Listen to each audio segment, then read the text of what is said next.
Olá pessoal, vamos continuar nosso estudo sobre as cidades, agora falando sobre a sua evolução.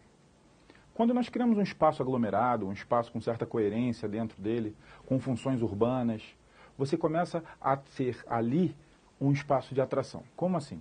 Pessoas que vivem em outros espaços, no espaço rural, por exemplo, elas começam a enxergar na cidade uma possibilidade de vida muito mais do que apenas uma mudança de local. É nas cidades que você começa a ter uma oferta de emprego, uma maior renda, e essa pessoa que vivia no campo, principalmente após a mecanização, onde a mão de obra começa a ser substituída por máquinas, as pessoas encontram na cidade não apenas um lugar para encontrar um emprego, mas sim uma chance real de melhorar de vida, incluindo sua família. Então as cidades, elas são espaços que atraem imigrantes e elas naturalmente crescem. Nós fizemos aqui um esquema rápido. Imagine aqui o centro da cidade. Lembrando que as primeiras cidades, elas eram muito pequenas, elas eram fechadas e você não tinha dentro delas uma divisão espacial entre ricos e pobres. Você tinha sim aquelas áreas mais proibidas, aquelas áreas mais do poder, só que, por exemplo, quando a gente pensa no Rio de Janeiro antigo, você tinha onde hoje é o centro da cidade, todo tipo de população vivendo. Uma população servil, uma população pobre, uma população que trabalhava no mar e a classe mais rica também. Isso explicava também o fato das pessoas andarem com roupas extremamente extravagantes. Isso era para mostrar que elas tinham um poder aquisitivo melhor.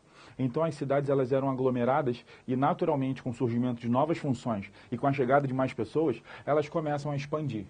E aí você repara que essa cidade, ela vai crescendo e esse momento onde a cidade cresce, ele é extremamente importante. Por quê?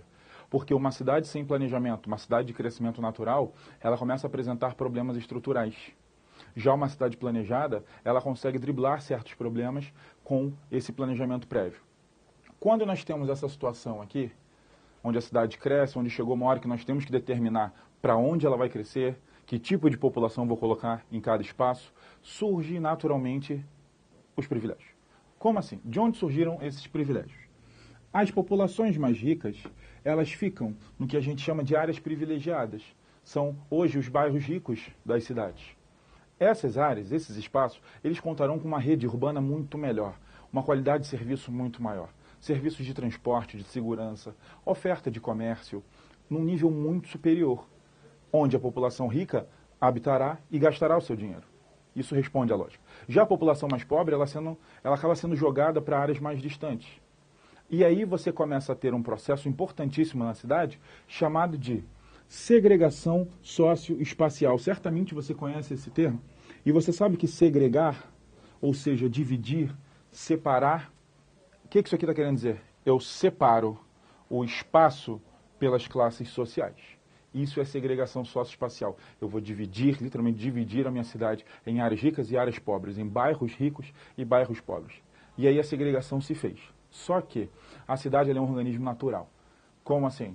Não tem planejamento no mundo que vai dar conta de 100% do que vai acontecer naquela cidade. Por quê? Porque as pessoas, elas crescem, elas evoluem e elas criam novas lógicas.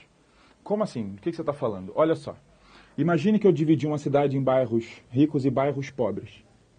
Nessa área onde eu tenho áreas mais ricas, nesses bairros mais ricos, eu crio muita oferta de emprego, eu crio muita qualidade de vida, eu crio atrativos de lazer. E aí eu acabo atraindo a população pobre também para essas áreas. Qual é o problema? A população pobre, quando vem para essa área, ela não tem condição financeira de bancar a moradia ali.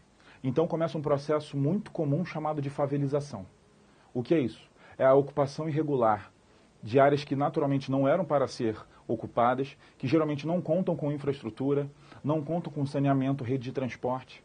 E aí essas pessoas acabam habitando do jeito que elas conseguem e essas favelas vão crescendo, geralmente em áreas até privilegiadas. E aí o que acontece? Você acaba dividindo ainda mais a cidade. Tem um tipo de segregação em bairros que possuem muitos morros ou favelas e áreas planas, que aí você chama isso de segregação morro-asfalto. Certo? Essa favelização faz com que a população mais rica, ela também procure uma saída. Qual foi a saída encontrada pela população mais rica? A saída encontrada é um processo que a gente chama de autossegregação. Como assim autossegregação? A pessoa escolhe se segregar? Sim.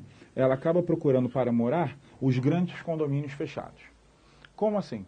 Você procura habitar num lugar onde a entrada só é permitida a moradores ou visitantes, onde o próprio condomínio já tenha serviços como cinema, como lojas, como mercados, como ônibus próprio, para você não ter que circular com pessoas que não são do condomínio.